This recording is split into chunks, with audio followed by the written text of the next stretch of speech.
नमस्ते बच्चों। हम नर्मदा का उद्गम अमरकंटक पढ़ रहे हैं। ठीक है, अब उसका अगला पैराग्राफ हम देखते हैं। चलिए ठीक है। इसी तरह नर्मदा के उद्गम स्थल पर बना जल कुंड भी हमारे बहुत पहले पक्का नहीं था। अपने गांव में बड़े बूढ़ों से और परिक्रमा वासियों से सुना है कि अमरकंटक में माई रेवा बांस के भिड़े में से निकली है। लेखक कहते हैं कि नर्मदा का जो जल कुंड है वो पहले पक्का नहीं था। जो पुराने गांव के लोग हैं उनका कहना था कि ये नर्मदा जो है वो कहाँ से निकली है, बांस के भिड़े में से निकली है। बांस का भिड़ा होता है बांस की झाड़ी। बड़ा हुआ यहाँ आया तो ऐसा कुछ नहीं, बांस के भिड़े से निकलने वाली बात अब भी जिज्ञासा बनी है। लेखक कहते हैं जब मैं बड़ा होकर यहाँ आया तो मुझे यहाँ ऐसा कुछ भी देखने को नहीं मिला और आज भी वो जिज्ञासा मतलब ललक, लालसा, किसी चीज को जानने की इच्छा। ठीक है, लगता है यहाँ तब आम दरख्त नहीं रही होगी। आम दरख्त का मतलब होता है आना जाना, लोगों का आना जाना यहाँ नहीं रहा होगा। प्रकृति अपने निसर्ग पर बार बार निहाल होकर गर्व करती रही होगी। सीमेंट और कंक्रीट से नदियों के उद्गमों की घेराबंदी शुरू नहीं हुई होगी, तब बहुत पहले बांस के भिड़े यहाँ रहे होंगे। आज हम देखते हैं, इसमें देख रहे हैं कि नर्मदा का जो उद्गम स्थल है वहाँ पे पक्का बना दिया गया है। सोन मुड़ा जो जहाँ से निकला है उसका जो सोन का उद्गम है वो पक्का है। तो यहाँ पे यही बताना चाह रहे हैं कि पहले यहाँ बांस के भिड़े रहे होंगे, अर्थात झाड़ियाँ रही होंगी। उनमें से नर्मदा का जल स्रोत निकलता रहा होगा। नर्मदा कैसे कहाँ से निकलती रही होगी? बांस की झाड़ियों से। बांस के भिड़ों का साफ करके कुंड का निर्माण हुआ हो या प्राकृतिक स्थितियों के बदलने और बांस वनों के कटने से बांस का भिड़ा समाप्त हो गया होगा। ये झाड़ियां जो है वो किस प्रकार समाप्त हुई हैं? या तो उसको काट करके साफ कर दिया गया होगा या फिर प्रकृति में परिवर्तन हुआ होगा और वो अपने आप क्या हो गए होंगे? समाप्त हो गए होंगे। जो भी हो, अमरकंटक के घर जन्म लेकर नर्मदा ने सृष्टि को सोहर गाने का अवसर दिया है। लेखक का कहना है कि कोई भी बात हो, चाहे उसको साफ कर दिया गया हो बांस के झाड़ियों को या वो अपने आप स्वयं में समाप्त हो गई हो, लेकिन ये नर्मदा जो है अमरकंटक में इनका जो जन्म हुआ है, ये सृष्टि मतलब दुनिया, इसको पूरी दुनिया को सोहर गाने का अवसर जरूर दिया। सोहर जो है एक गीत होता है, जब किसी बच्चे का घर में जन्म होता है तो उस अवसर पर सोहर को गाया जाता है। तो यहाँ पे हम देख रहे हैं, लेखक यही बता रहे हैं कि नर्मदा जो है वो अमरकंटक के घर में जन्म ली है, इसलिए उसकी तुलना उसको इसमें बताया गया है कि सोहर किस प्रकार से गाया गया है वहाँ पे। नर्मदा जीवन उत्स का चरम और अमर फल है। नर्मदा कुंड से लगभग 6 किलोमीटर दूर कपिल ऋषि की तपस्या भूमि है। नर्मदा से 6 किलोमीटर की दूरी पर कपिल ऋषि की तपस्या भूमि है। नर्मदा यहाँ लगभग 150 फीट ऊपर से गिरती है। यह नर्मदा पर पहला प्रपात है। कितने फीट की ऊंचाई से गिरती है ये? 150 फीट। और इस प्रकार से नर्मदा के ऊपर ये पहला जलप्रपात देखने को मिलता है। कितनी अद्भुत बात है कि अमरकंटक के पूर्व और पश्चिम में सोन तथा नर्मदा दोनों ही हैं। ये बहुत अनोखी बात है। अद्भुत मतलब होता है अनोखा, है ना? तो ये एक अनोखी बात है कि इसके पूर्व दिशा और पश्चिम दिशा में दोनों नदियां मिल रही हैं। कौन कौन सी? सोन और नर्मदा। कपिल धारा से आगे नर्मदा पत्थरों पर बिछलती हुई आगे बढ़ती है। थोड़ी दूर पर ही दूध धारा है। कपिल धारा से थोड़ी दूर पे कौन सी धारा है? दूध धारा। यहाँ पर नर्मदा अनेक धाराओं में बटकर पत्थरों से बहती है। ऊपर से नीचे की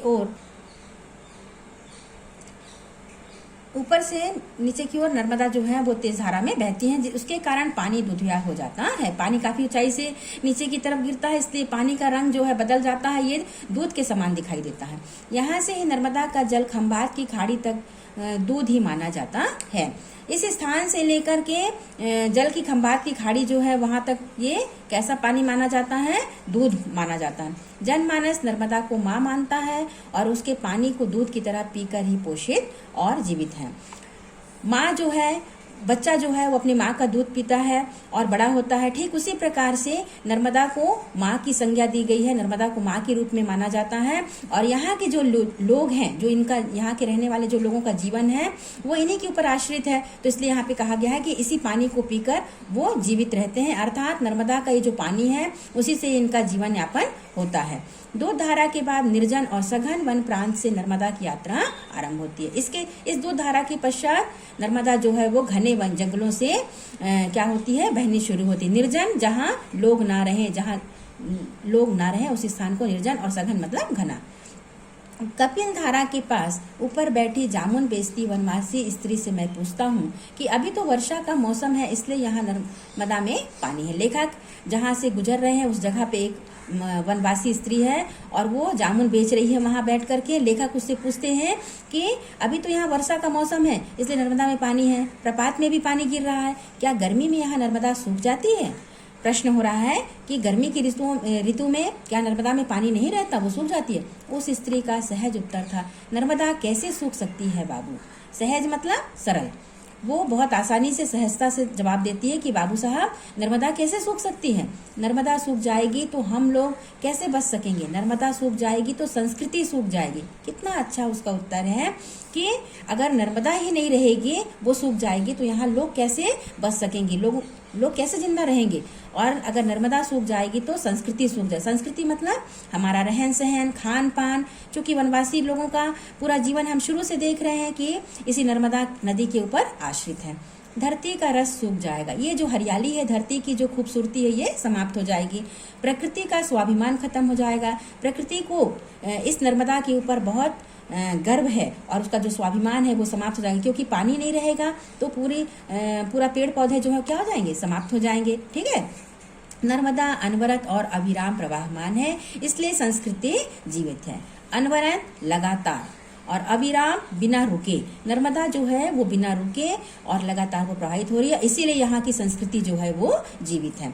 मनुष्य गतिमय है, लेकिन कपिल धारा के पास के आकाश मार्ग से तार पर लटक लटक कर ट्रालियों में अमरकंटक से खनिज, कौन सा खनिज जा रहा है? एल्युमिनियम, बाल्कों को जा रहा है। यहाँ से हम देख रहे हैं कि लोग क्या कर रहे हैं, खनिज जो संपदा यहाँ पाई जा रही है, जो एल्युमिनियम के रूप में उसको निकाला जा रहा है और वहाँ बड़ी बड़ी ट्रालियाँ वो उस पहाड़ों के ऊपर लगी हुई हैं, उससे उसको निकाल करके कहाँ भेजा जा रहा है? बाल्को को।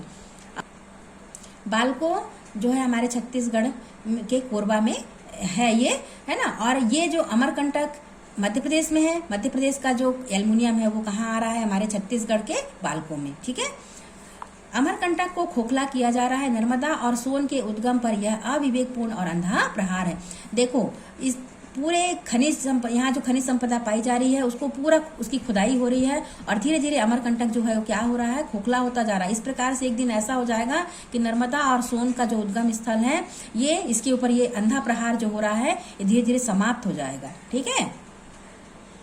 अगला पैराग्राफ हम दूसरे वीडियो में देखते हैं। ठीक है।